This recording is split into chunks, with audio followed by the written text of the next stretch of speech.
Welcome back to GaleForceWins Season 3. The GaleForceWins podcast is proudly sponsored by the Newfoundland and Labrador Construction Association. The NLCA provides unparalleled opportunities for its members through industry education, construction information, government advocacy, and networking events. The NLCA is building Newfoundland and Labrador. For more information, visit nlca.ca. Perchance Theatre is building anew. The Timbers have moved up the road to a permanent new home in Conception Harbour. Located in the former Immaculate Conception Convent, their home has now become the home of Perchance. GaleForceWins recorded conversations with some of the people who make Perchance an inspiration. This is one of those conversations. Thanks for joining us on Perchance to Dream, the podcast. Produced by GaleForceWins. Well, there is a tide in the affairs of men which, taken at the flood, leads on to fortune. There's no doubt about that. Here we are at the Perchance to Dream podcast. I'm Alan Dale. With me as always, my good buddy Jerry Crew. We are GaleForceWins, and what a great day we're having here today out in Conception Harbour. Aleksandra, why don't you go ahead and introduce yourself? Thank you so much. So my name is Aleksandra Stefanovic-Chafe. I am a member of the Perchance Theatre board, and I've been a member for a year and a half now. You've not always been a board member. How did you get here? What was your journey to take you to this point in time? So I am originally from Sarajevo, Bosnia. I was actually born in the former Yugoslavia. And I moved to St. John's in 1996, so I've been a Newfoundlander for almost 30 years. And I feel like a Newfoundlander too. A Newfoundlander by choice. By choice, certainly. Not right away, but when you stay that long, then you are. Yeah. Definitely by choice. Well, if I'd known that, I would have started with Dobar Dan instead. So, well... Dobar Dan, very impressive. So now, from Sarajevo to Newfoundland, was it direct from Sarajevo, or did you stop somewhere else in between? So I did stop for a little bit. So the war in Sarajevo started in '92, and I left my home to spend some time in Serbia as a refugee, and that's when I applied to come to Canada and start my new life here. So there was a little break of 4 years, and then ever since I've been in Newfoundland with a short stint in Toronto, Ontario, which I think is obligatory. It's something we all do, right? Yeah. And then we come back. Great. So Sarajevo, Serbia for a bit. Tell me about that experience of coming to Canada. What was that like for you? What was it? What did it feel like? How welcoming was it? And the struggles? I'd love to hear about that. Yes, and I mean, we hear about it a lot these days because I think there's a lot more immigration happening recently. And in 1990s, I think it was a little bit different here for St. John's. It was a post-moratorium time, and this group of Eastern Europeans coming to Canada had a very interesting experience, because for us coming here, we expect lots of jobs and very different economy, really, really good life. That's what you hear about, right? But it was a little bit different when we first arrived here, the small group of people arriving to St. John's, because it was there was a struggle generally for everybody trying to cope with that, with the economic situation at the time. With that said, I mean, the hospitality was amazing, just as amazing as ever. People were extremely welcoming, willing to take us in to learn about us, which is something that's really interesting here. They really want to know everything about you and learn about what you eat, how you cook things, how you dance, how you do your rituals. And that was a really, really amazing thing about St. John's. Yeah, I bet it was. But when you got here, though, how did you overcome? It must have been a little bit shocking, because what you heard about Canada and what you actually experienced, two very different things. How did you overcome that scenario? that experience? So, I'd say one thing, you start volunteering and you try to get a job as soon as possible so you can meet as many people and integrate as much as you can. Now, that's not always easy, but I guess Association for New Canadians. That's one organization that to this day is a real offers a real support and help for anybody who comes here. So if you're lucky to go there first and you don't have to kind of try to find out about things on your own, then that's how you overcome.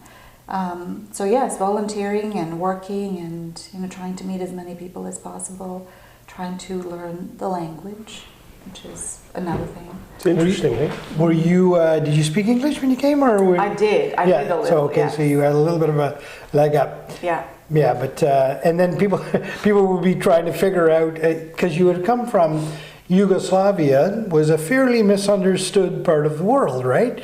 It was no one was quite sure where they fit into the kind of world for many years, but now we've come to realize that Yugoslavia was kind of really that middle ground for many people in the world, right? And very fascinating stuff. I'm sure that you started to miss Kaimak and Uštepek and Karagiorgio soon into your journey here, but you found Leo's and you were okay. You found fish and chips and away you went. It works. It works. Yeah, it's, That's good. Some things are not the same, but No. I do go back to that, so that's a good You go thing. back often? Yes. Yeah. I just came back this From weekend. Sarajevo proper? Yes. Yes. Ah, fantastic. Yeah. Couldn't you brought some warm weather with you?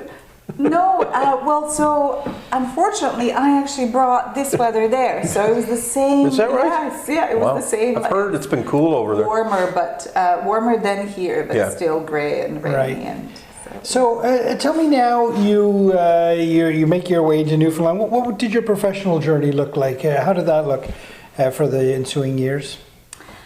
So that was a little bit of a challenge because we don't know a lot. When we come here, we don't really understand the differences.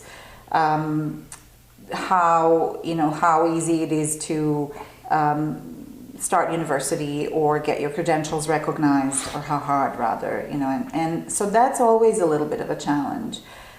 For me, I very soon recognized that the easiest thing to do was just to start from scratch, and I started university from scratch. I thought it was the best way. I was relatively young, so it was the best way to start your new life. Did you have another university education? Not finished. No. So I was studying economics in Sarajevo, and it was my third year, and I didn't have any documents or anything with me. So we have like a little red book with our marks, right. Which is the way that that they did it there.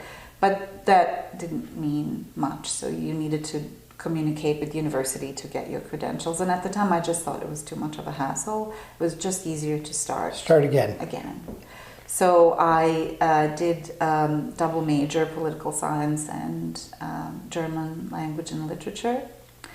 German because I already knew some of it, and I thought that was going to help me, just make everything easier. And political science because I think for a lot of people who come from conflict, they have this desire to solve issues or at least get some answers through, studying and research and understand a little bit more about why things happened. Because we really, really wanted to, a lot of us wanted to unpack that a bit more. It's very different when you step back a little bit and look at it and try to understand, everything that happened as opposed to being in it and just surviving and, loving or hating, or how it is when the emotions are high. So that was a different mission for me. All right. I don't know if I succeeded, if I learned anything really profound, but it certainly helped. Mm-hmm. It helped in this transition period. Allowed you that reflection, right? Yes. At least that, to reflect on it and look at it through a number of different lenses, I bet. Yeah. Tell me, how did you come on this collision course with Perchance Theatre? How did this happen? So Perchance before I became a board member, I did hear about it when they started doing shows in Cupids, and I went to several shows and thought it was the most incredible thing that's happening in the middle of nowhere in Newfoundland, in a beautiful setting, something that it takes a vision to do that. And I loved theater and I loved art, but I don't have a theater background. I'm not a member of the arts community. I just know I have a lot of friends in the community. I did volunteer in the early days when I started university. I thought it would be a good thing to volunteer. So I did volunteer with the Resource Center for the Arts at kind of doing the tickets LSPU Hall. LSPU Hall.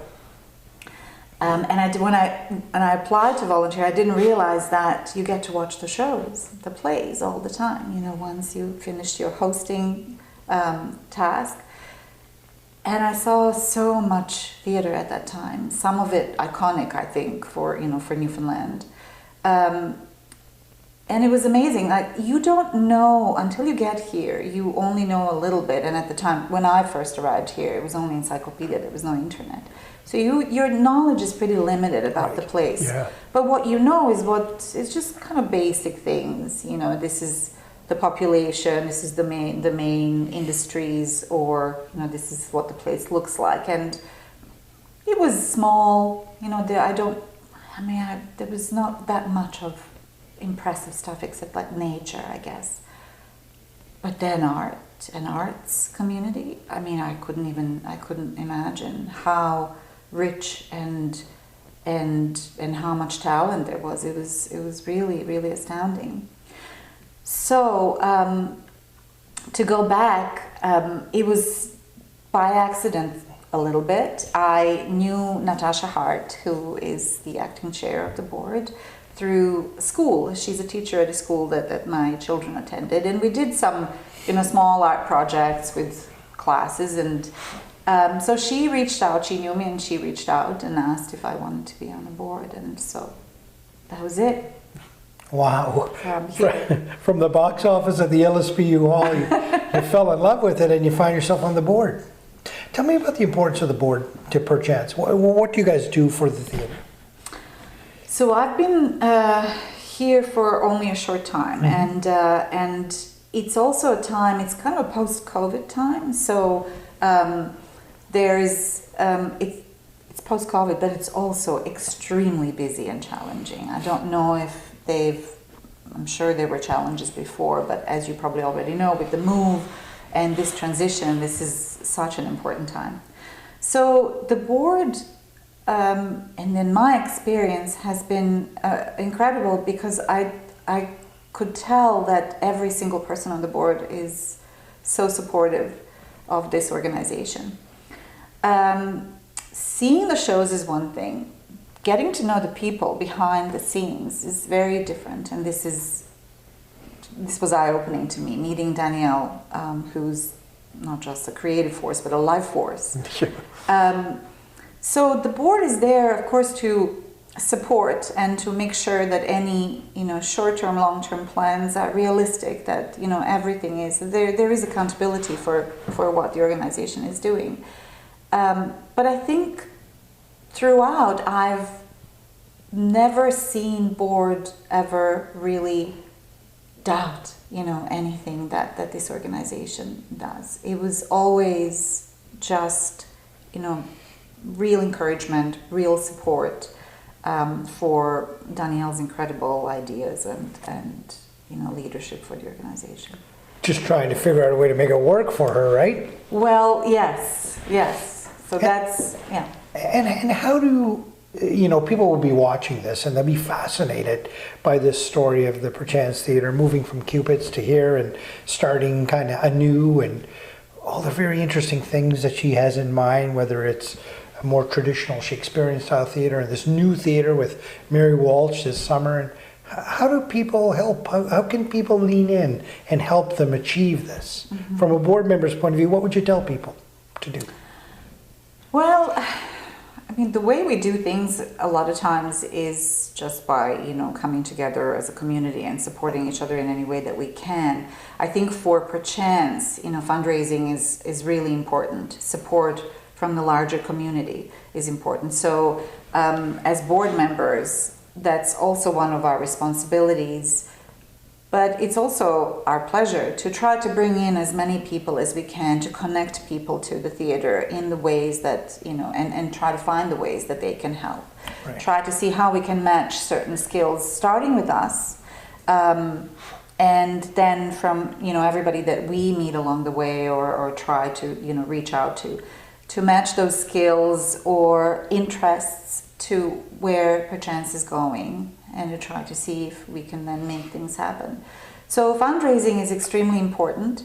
There's a lot of information out there about Perchance and what Perchance is doing that people can, we always encourage people to see and ask and talk to Danielle. Danielle's also really good at connecting with, community and talking to people, and so that's one of the things that we try to do as a board as well, to just... It must be incredibly easy when people see this and they talk to the people that are involved for them to want to be a part of it. It's just that first little step, getting them over that chasm of, come on in and see what this is all about, eh? Yeah, and yes. It's a challenge, for all of us. What do you... No, I think that when people see Perchance and they meet the people behind the scenes, they want to be a part of it. Mm-hmm, mm-hmm. Just like you saw, you wanted to be a part of it, but it's getting them to make that first step to kind of come and see what this is all about. And perhaps the best way to do it is come see the show. Yeah. Well, that's an interesting thing, because when we go and meet certain groups, whether it's, potential funders and people who have lived here for a long time, that's one of the first question that we ask them is, have you seen any shows? Have you been to Cupid's? And there are people who haven't, and it's completely understandable. Perhaps it's not something that they're very interested in, or it is. So we do want to encourage everybody to come and see the shows. What Perchance did during those 2 years of COVID, when you couldn't have the shows, and when there was no, you couldn't go to any event, they started to produce videos online, and it was amazing that Perchance didn't stop. That was just before I actually joined the theatre, and I was really amazed that there was always something coming out, always new material, new videos. So there's a lot of stuff online as well that people can see that is a product of Danielle's vision. Mm-hmm. So the shows are, world class. They're really amazing, and I hope that this new location, maybe even more accessible and better, easier to get to for a lot of people. On that note about this new location, you were around in the discussions at the boardroom table about this.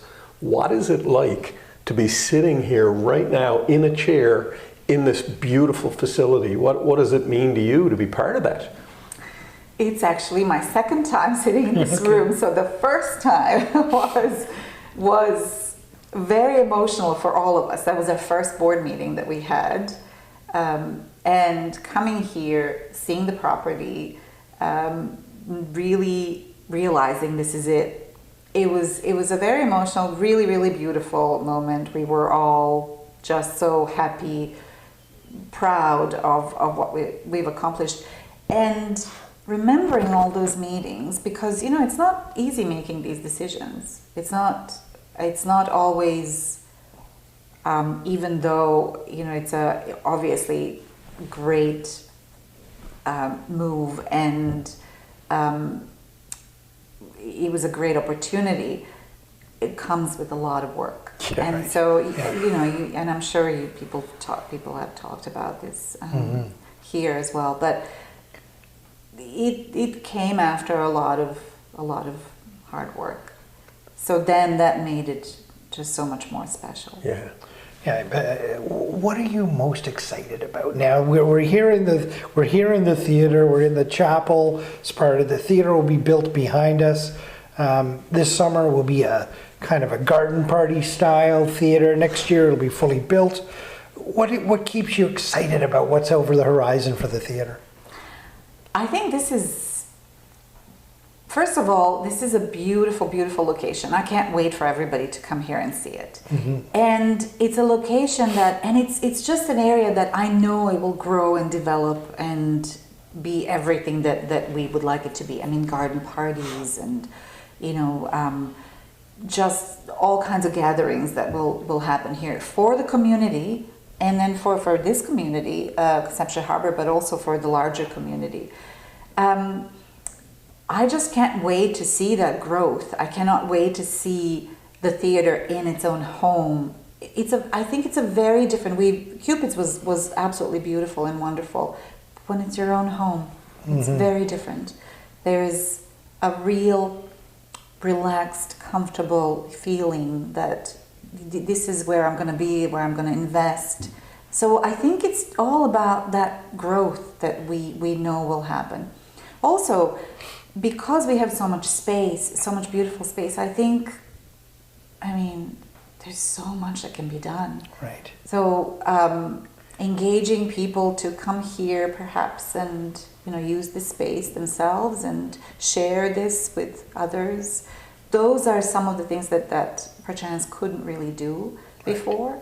Yeah. But this is all building on what our main goal is and what our main task. There's so much. You can feel the roots going in. You can feel the roots going into the community, and it takes a community, right? Everybody is part of this, right? Everybody is part of this, and I love the way you say that this is just kind of the beginning. This is just going to grow and grow over time, so that everybody is a part of this. Everybody's part. There's also a beautiful history to this place. I think that's probably actually one of the things that when we first came here and got into this room, we felt that spirit from everybody who's been here before, and so it's a beautiful history that we'd like to preserve and honor throughout that this development of Perchance. So it's just a great, beautiful marriage of what was before and what was to come after, and we're the vessel. So I think it's going to be great. I have actually goosebumps. Jerry, your thoughts? Well, do you have any idea what year this building was built? I don't remember Danielle telling us. I should know that, but I think Danielle knows. I'm putting you on the spot. I said I wasn't going to do that to you. That's fine. We'll find that out. But back to Danielle and her vision. Her vision when she sat with us was incredible. Like, we just wanted to help. And I think what you're doing on the board is similar to that. But she's very clear in her vision, isn't she?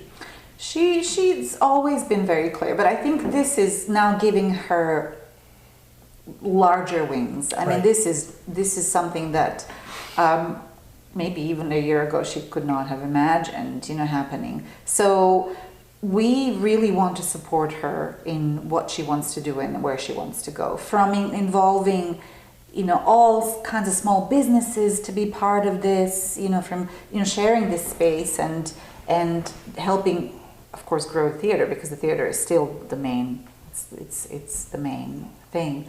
So we want to be. We will be there for for Perchance to help with that vision and to help it. Keep growing. Aleksandra, you're doing an amazing thing by being on the board and helping Danielle and all the team out. And thank you for coming to Newfoundland and making it your home. It's absolutely my pleasure, and being on the board and being here, I'm learning all the time, just as much as I'm willing to give and and offer that service to to the company and to the province. But I'm also learning along the way how to best do that, and so it's a process, and I just look forward to being here for a long time, hopefully. Well, you could have chosen anywhere to go when you were in Serbia and planning where in the world you could go, and you chose Canada, and we thank you for that. Thank you for choosing Newfoundland, and thank you for what you do for Perchance Theatre. It makes a great deal of difference when you've got support of a board behind you, and somebody like Danielle who can have a vision and know that there's people back there that are going to help her get the job done, and that's you. So thank you very much for that, and we appreciate you being on the show. Falapuna. You're welcome. Thank you. Thank you, and you're welcome. Thank you. Takođe. Thank you for tuning in to GaleForceWins. That's GaleForceWins, WINS.com.